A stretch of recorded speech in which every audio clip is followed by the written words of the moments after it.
Gold trusted gold buyers మీరు తాకట్టు పెట్టిన బంగారాన్ని విడిపించి ఈ రోజు ఉన్న మార్కెట్ ధరకు కొనబడను. మహబూబాబాద్ జిల్లా కే సముద్రం మండలం నారాయణపురం గ్రామం. ఇది ఇప్పుడు ట్రెండింగ్లో ఉంది. యాక్చువల్లీ ఈ ఏమంటారు, ఈ వార్త కానీ లేదంటే ఈ ఊరు పేరు కానీ ట్రెండింగ్లో ఉంది. ఎందుకంటే తల్లి తన పిల్లల్ని ఎట్లా చంపింది, ఎంత ప్లాన్ చేసి చంపింది, అది కూడా ఏమి ఎరగనట్టు ఎట్లా నాటకం ఆడుతుంది అనేది పూర్తిగా ఇప్పుడు వైరల్గా మారిపోయింది. యాక్చువల్లీ ఉపేందర్, శిరీష వీళ్ళిద్దరు కూడా దంపతులు ఒక 7 సంవత్సరాల క్రితమే వాళ్ళు లవ్ మ్యారేజ్ చేసుకున్నారు.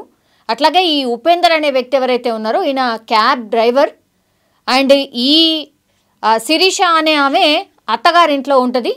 ఇప్పుడు నేను చెప్పిన నారాయణపురం గ్రామంలో ముగ్గురు మగపిల్లలే అనమాట.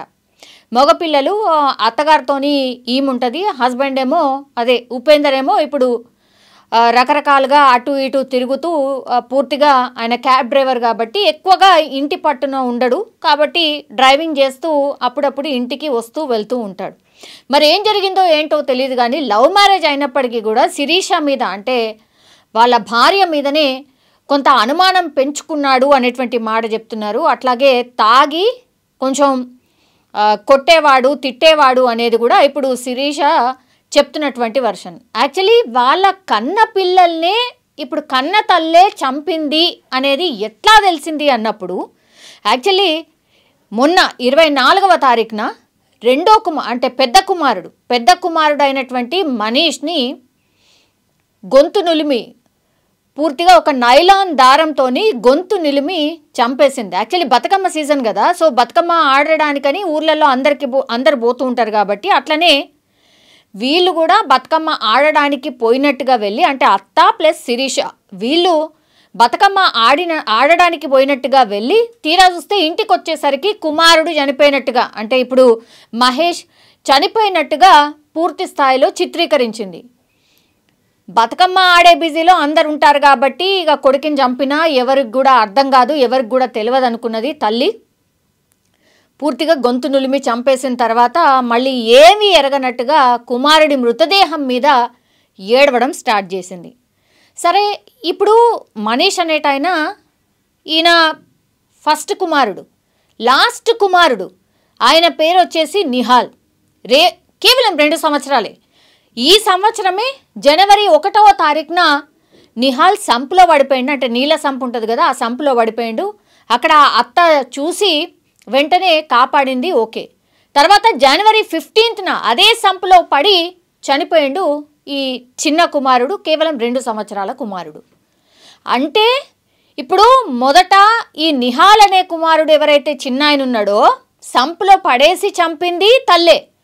తర్వాత ఈ మహేష్ అనే బాబు ఎవరైతే మొన్న 24వ తారీఖున చనిపోయిండో ఆయనను కూడా గొంతు నులిమి అంటే తాడుతోని బిగించి ఊరేసి చంపేసింది తల్లే. ఇది ఎట్లా తెలిసింది అన్నప్పుడు ఇద్దరు చనిపోయేసరికి మరి ఏమైపోయిందో ఏమనుకున్నదో తెలియదు.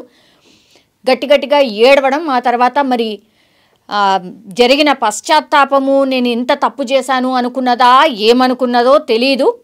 హస్బెండ్ పదే అసలు అట్లెట్లా, మొన్ననే కదా చిన్న బాబు చనిపోయిండు, మళ్ళా ఇప్పుడు రెండో బాబు చనిపోవడం ఏంది, అసలు ఏం జరుగుతోంది, ఏంది మన మీద ఇంత కక్ష కట్టింది ఎవరు ఏంటి అనేది గుచ్చి ఒక గంట సేపు భార్యని అడగడంతో వాళ్ళని చంపింది నేనే అని భర్తకు చెప్పిందట. దీంతో అసలు ఆయన ఒక రకంగా షాక్లో ఉండిపోయింది. ఎందుకంటే ఫస్ట్ ఇప్పుడు ఆ నిహాల్ అనే బాబుని సంపులో చనిపోయిందంటేనే అదొక సరే యాక్సిడెంట్లీ చనిపోయిందేమో ఏదో సంథింగ్ అని అనుకోవచ్చు. రెండో బాబు సేమ్ ఇంట్లో అదే రెండో బాబు మన మీద కక్షగట్టి ఎవరో చంపుతున్నారు, తెలియకుండా చంపుతున్నారు అని చిత్రీకరించే ప్రయత్నం చేసింది ఇప్పుడు శిరీష. దీంతో డౌట్ వచ్చింది. అంటే పోలీసులకు డౌట్ రాలేదు, మరి కన్నతల్లి ఎట్లా చంపుతుందనే డౌట్ రాలేదు, కానీ అందరూ మాట్లాడుకోవడం స్టార్ట్ చేసిరట. ఏమో మరి అసలు మీ ఇంట్లో ఉన్న వ్యక్తులే ఎవరైనా చంపుతున్నారా ఏందా అని మాట్లాడుతున్నారు. అసలు శిరీష ఏమవుతుంది, ఎందుకు మన పిల్లలే ఎందుకు చనిపోతున్నారు, ఎట్లా చనిపోతున్నారు ఏంటి అని గుచ్చి అడగడం స్టార్ట్ చేసేసరికి భర్తకే ఏడ్చుకుంటూ అసలు విషయం చెప్పింది. నేనే చంపేశాను ఇద్దరిని కూడా, మరి నువ్వు నన్ను పట్టించుకోవట్లేదు, నా మీద అనుమానం వ్యక్తం చేస్తున్నావు, ఆ తర్వాత నువ్వు ఇంట్లో కూడా ఉండవు, అసలు తల్లిగా నా మీద కంటే కూడా మీ అమ్మ మీదనే ప్రేమ చూపిస్తున్నారు. 3 పిల్లలు కూడా నేను అది తట్టుకోలేకపోతున్నా. పూర్తి స్థాయిలో నన్ను అసలు మదర్గా కూడా చూడట్లేదు పిల్లలు. సో అటు నువ్వు పట్టించుకోక, ఆ తర్వాత పిల్లలు కూడా నన్ను పట్టించుకోక కేవలం మీ అమ్మ దగ్గరికే పోతున్నారు, ఆమె దగ్గరనే ఉంటున్నారు, ఎక్కువగా ఆమెతోనే ప్రేమగా మెలుగుతున్నారు. ఇది నేను తట్టుకోలేకపోతున్నా. అందుకే 3 పిల్లల్ని చంపిన తర్వాత నేను కూడా చనిపోదాం అనుకున్నా. ఎందుకంటే నేను చనిపోతే ఫస్ట్ అసలు నేనే ఆత్మహత్య చేసుకుందాం అనుకున్నా. కానీ నేను ఆత్మహత్య చేసుకుంటే మళ్ళీ 3 పిల్లలు ఏమైపోతారు, అనాథలు ఎవరు చూసుకుంటారు అనిపించింది. అందుకనే 3ని చంపిన తర్వాత నేను ఇట్లా చనిపోదాం అనుకున్నా అన్న మాట చెప్పిందట. అసలు షాక్ అనమాట. ఏందిది అసలు ఇంత ఘోరం, ఇంత నెగిటివ్గా ఒక తల్లి ఎట్లా ఆలోచించగలుగుతుంది? అసలు బిడ్డల్ని చంపేటప్పుడు చెయ్యిలు వనకవా? అసలు గొంతు వనకదా? అలవోకగా అబద్ధాలు ఎట్లా చెప్పగలిగింది? అప్పుడు చిన్న బాబుని సంపులో వేసినప్పుడు కూడా నీకు దయ రాలేదా? నీళ్లు మింగుతూ కళ్ళు దేలేస్తూ అంత దారుణంగా ఆ బాబు అందులో మునిగిపోతుంటే కూడా ఆ తల్లికి దయ రాలేదా? ఆ తర్వాత గొంతు నులిమేటప్పుడు ఎంత విలవిల కొట్టుకొని ఉంటాడు బాబు, అప్పుడు కూడా ఈ తల్లికి దయ రాలేదా? ఇదే మరి ఎవరైనా ఆలోచిస్తారు ఇదే. ఏ కన్న తల్లి కూడా ఎక్కడ కూడా ఇంత దారుణంగా పిల్లల్ని నిర్దాక్షిణ్యంగా కన్న తల్లి నేను అని మర్చిపోయి చంపగలుగుతారా? ఇది అతిపెద్ద ప్రశ్న. అసలు మనం ఏ సమాజంలో ఉంటున్నాం? అసలు మన ఆలోచన ధోరణి ఎటుపోతుంది? ఎవరి మీదనో ఉన్నటువంటి కోపాన్ని పిల్లల మీద ఎట్లా తీరుస్తున్నారు తల్లులు? ఈ మధ్యకాలంలో వరుసగా జరుగుతున్నటువంటి సంఘటనలు కూడా అవే. విషం పెట్టి చంపడాలో ఇంకేదో రీజన్స్తోని పిల్లల్ని చంపుతున్నారు. అడ్డు తొలగించుకుంటే నాకంతా లైన్ క్లియర్ అనుకుంటున్నారు. ఇట్లాంటి ఇన్సిడెంట్స్ వరుసగా జరుగుతున్నాయి. ఇప్పుడు మరో ఇన్సిడెంట్. లవ్ మ్యారేజ్ చేసుకున్న తర్వాత కూడా ఇప్పుడు ఈ ఉపేందర్ అనే వ్యక్తి ఆడాయిడ తిరగడం, ఆ తర్వాత భార్య మీదనే అనుమానం వ్యక్తం చేయడం ఒకటి, తర్వాత నాకంటే కూడా ఈ ఉపేందర్ వాళ్ళ తల్లినే ఎక్కువ ప్రేమిస్తున్నారని 2. ఈ రీజన్స్తోనే చంపినట్టుగా చెప్తున్నారు. కానీ ఈ వరుసగా జరిగినటువంటి ఇన్సిడెంట్స్ని చూసినప్పుడు, ఈ వార్త చూసినప్పుడు నిజంగా ఇదే అయ్యుంటుందా రీజన్ అనే చర్చ కూడా నడుస్తోంది.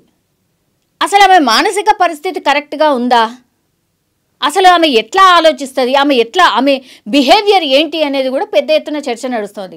చుట్టుపక్కల వాళ్ళు అక్కడ ఉన్న వాళ్ళని అడిగినప్పుడు కూడా లేదు, ఆమె చాలా నార్మల్గానే ఉంటుంది, అసలు ఎట్లాంటి చేంజ్ కూడా లేదు, అసలు ఎవరు కూడా అనుమానం కూడా వ్యక్తం చేయరు ఆమె మీద, అంత మంచిగా ఉంటుంది, అంత సాదాసీదాగా ఉంటుంది, గొడవలు కానీ అరవడాలు కానీ ఇది కూడా ఏముండదు అనేటువంటి మాట చెప్తున్నారు చుట్టుపక్కల వాళ్ళు.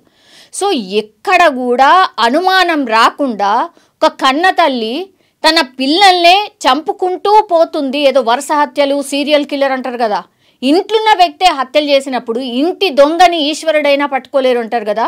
ఆమెకిచ్చి ఆమెనే వెళ్ళి వాళ్ళ హస్బెండ్కి చెప్పింది కాబట్టి, ఉపేందర్కి చెప్పింది కాబట్టి ఉపేందర్ పోలీసులకు చెప్తే అప్పుడు ఆ యాంగిల్లో ఇన్వెస్టిగేషన్ స్టార్ట్ చేశారు. కానీ అప్పటి వరకు కూడా కన్న తల్లి మీద ఏమాత్రం కూడా డౌట్ రాలేదు. ఇంకా ఎన్ని రోజులు పడుతుండేనో, ఇంకా 3వ కుమారుడు ఎవరైతే ఉండనో అతన్ని కూడా హత్య చేస్తుండేనేమో.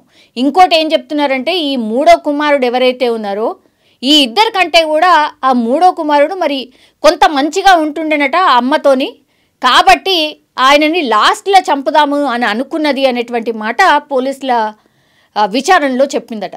సో మీరు చూడండి, ఆలోచన ధోరణి చూడండి. ఆ తర్వాత అసలు వాళ్ళని ఒక్కొక్కరిని చంపుతూ ఆ తర్వాత నేను కూడా ఆత్మహత్య చేసుకుందాము అనేటువంటి ఆలోచన చూడండి. అసలు ఎంత భయంకరంగా ఉంటుంది అని అంటే ఆ డిసిషన్స్ చూడండి ఎంత భయంకరంగా ఉంటున్నాయి. సో ఇప్పుడైతే పోలీసులు విచారణలో భాగంగా ఇవన్నీ విషయాలైతే బయటకు వచ్చినటువంటి పరిస్థితి. కానీ ఇప్పుడు ఇంట్లో ఉన్న వాళ్ళను కూడా విచారించాల్సిన అవసరం డెఫినెట్లీ కనిపిస్తోంది. అసలు ఏంటి ఇష్యూ? ఇంత దారుణంగా మరీ చంపేంత పరిస్థితి ఎప్పుడు వస్తుందంటే, అసలు మొత్తం అన్నిటి మీద హేట్ వచ్చిన తర్వాత, అంటే అన్నిటి మీద విరక్తి వచ్చిన తర్వాతనే ఇట్లాంటి డిసిషన్స్ తీసుకుంటారు. ఇంట్లో పరిస్థితి ఏంది, వాళ్ళ హస్బెండ్ నిజంగానే ఎట్లాంటి వాడు, అట్లాగే అత్త ఎట్లా చూసేది, ఇవన్నిటి విషయాల మీద ఇప్పుడు విచారణ అయితే చేస్తున్నారు. కానీ కన్న తల్లి 2 పిల్లల్ని అత్యంత దారుణంగా చంపిందట.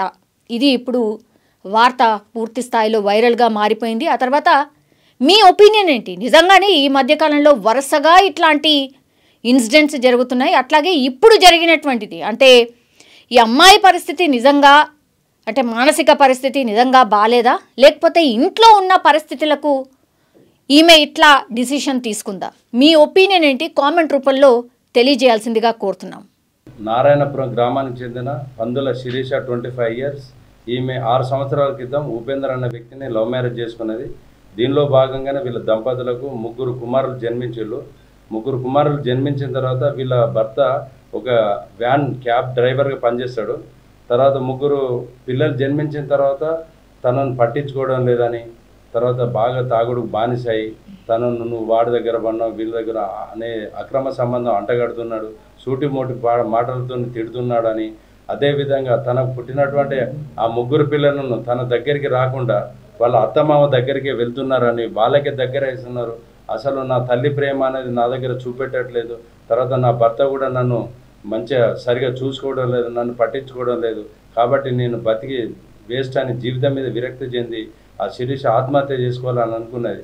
కానీ ఆత్మహత్య చేసుకుంటే నా 3 పిల్లలు ఆగమైపోతారనే ఉద్దేశంతో ఒక్కొక్కరిని చంపాలని నిర్ణయించుకొని దానిలో భాగంగానే 2025 సంవత్సరం జనవరి నెలలో తన 3వ కుమారుడైన మనీష్ 2 సంవత్సరాలు ఉంటాయి, అతన్ని చంపాలనే ఉద్దేశంతో తన ఇంటి ముందు గల వాటర్ సంపు లోపల ఊపిరాడకుండా అతని యొక్క తలను ముంచి ఊపిరాడకుండా చేసి చంపివేయడం జరిగిందని చెప్పింది.